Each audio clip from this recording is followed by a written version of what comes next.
This stone, situated at Freedom Park on the Niagara Parkway, just minutes from the Peace Bridge, depicts the journey of freedom seeker Reverend Josiah Henson.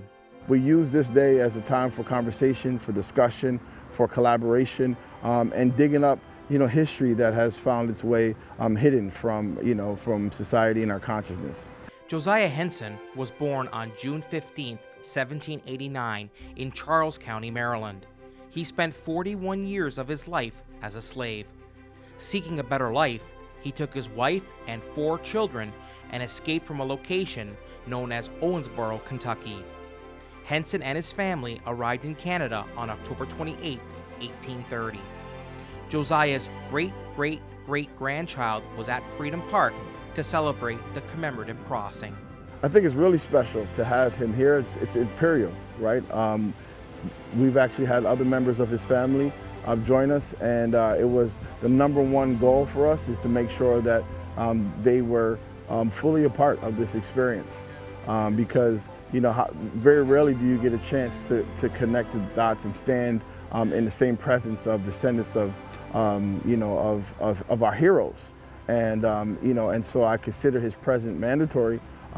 To take part in this, and the work that he does is not just his own ancestors, but the culture is important. This work that I stand shoulder to shoulder with, and helping elevate the awareness and the consciousness of our community and our ancestors' contributions.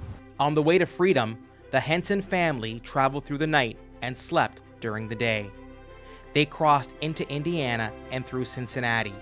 Continuing on their journey, they crossed a lake in Ohio, where a ship's captain agreed to transport the family to Buffalo, New York. From there, they crossed the river to Canada.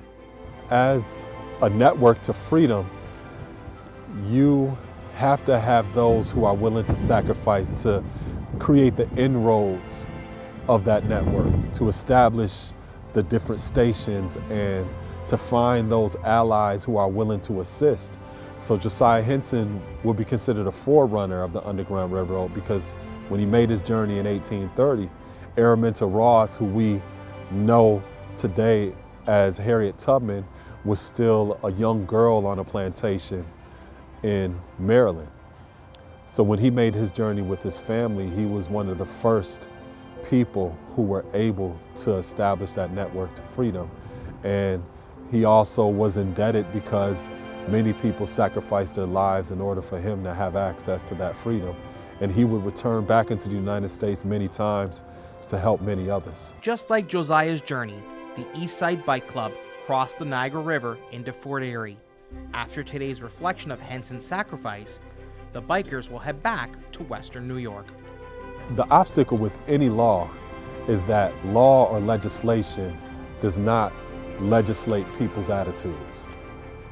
It does not legislate economies. It does not legislate communities.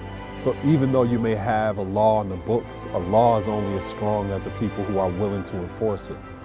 So even though, for example, in New York State, slavery started to be gradually abolished in 1827, it didn't mean that as soon as you set foot in the state of New York that that was freedom.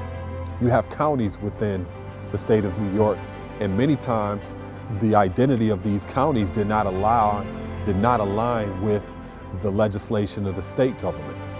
So you would have to find a county that advocated for freedom. And then sometimes you may arrive at a county where there may be one single institution or one single family in that county who will be willing to assist you.